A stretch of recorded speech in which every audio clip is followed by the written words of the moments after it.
हिमालय के जंगल में टुनटुनी चिड़िया अपनी मासी टूनी चिड़िया के साथ रहा करती थी। क्योंकि उसके माता पिता की मृत्यु बचपन में ही हो गई थी। धीरे धीरे टूनी चिड़िया बड़ी होने लगी और उसकी दोस्ती बंटी कबूतर से हो गई। वो दोनों एक दूसरे को प्यार करते थे।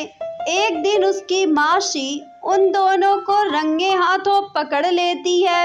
अरे करमजली, मैंने तुझे इसी दिन के लिए पाल पोस के रखा था। अच्छा होता तू अपनी माँ के साथ ही मर जाती। मुझे ये दिन तो नहीं देखना पड़ता।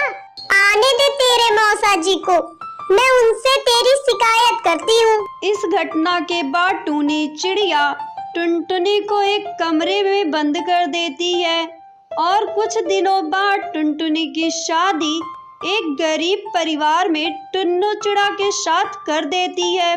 उसका पति टुन्नू चिड़ा मजदूरी का काम करता था।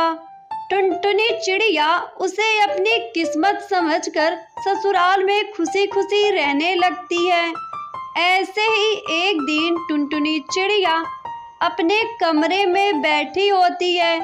तभी वहाँ उसकी सास मीनू चिड़िया उसके पास आकर बोलती है, अरे बहू, अपने सारे गहने मुझे दे दे। मैं इसे बेचकर तेरे ननद की शादी करूंगी। लेकिन माँ जी, ये गहने तो मेरी माँ की निशानी है। मैं इसे आपको नहीं दूंगी। देख बहू, आज तो तूने जबान चला ली। आज के बाद अगर चलाया ना तो तुझे काट कर फेंक दूंगी और किसी को पता भी नहीं चलेगा। डर के मारे टुनटुनी चिड़िया अपने सारे गहने अपनी सास को दे देती है। इस तरह कई महीने बीत जाते हैं और टुनटुनी दो बेटियों की माँ बन जाती है। एक दिन वो अपने पति से कहती है, सुनो जी, अब मुझसे घर का काम अकेले नहीं होता और माँ जी दोनों बच्चियों को भी नहीं संभालती है। उनसे बोल दो या तो वो बच्चियों को संभाल ले या मेरे साथ घर के कामों में थोड़ा हाथ बटा दे। क्यों रे करमजली, मेरे बेटे को भड़का रही है? बेटियों का बहाना करके खुद आराम करना चाहती है। इतना कहकर मीनू चिड़िया टुनटुनी से लड़ाई करने लगती है। अब तो घर में रोज रोज लड़ाइयाँ होने लगती हैं। तंग आकर टुनटुनी चिड़िया अपनी बेटियों के साथ एक दिन ससुराल को छोड़ देती है और वो भटकते भटकते एक जंगल में पहुंच जाती है।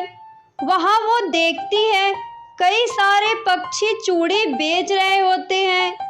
वो एक चिड़िया के पास जाकर बोलती है, बहन, मैं भी चूड़ी बेचना चाहती हूँ। अगर आप मुझे चूड़ी बेचने का काम दिला दे तो आपकी बड़ी कृपा होगी। ठीक है बहन, ये लो कुछ चूड़ियाँ, इसे बेच आओ। इसमें जो भी मुनाफा होगा हम दोनों आधा आधा बांट लेंगे। उस दिन के बाद से टुनटुनी चूड़ियाँ बेचने लगती है। उसके अच्छे व्यवहार के कारण उसकी सारी चूड़ियाँ बिक जाती हैं। इस तरह टुनटुनी चिड़िया अपनी चूड़ी बेचकर अपनी बेटियों के साथ खुशी खुशी रहने लगती है।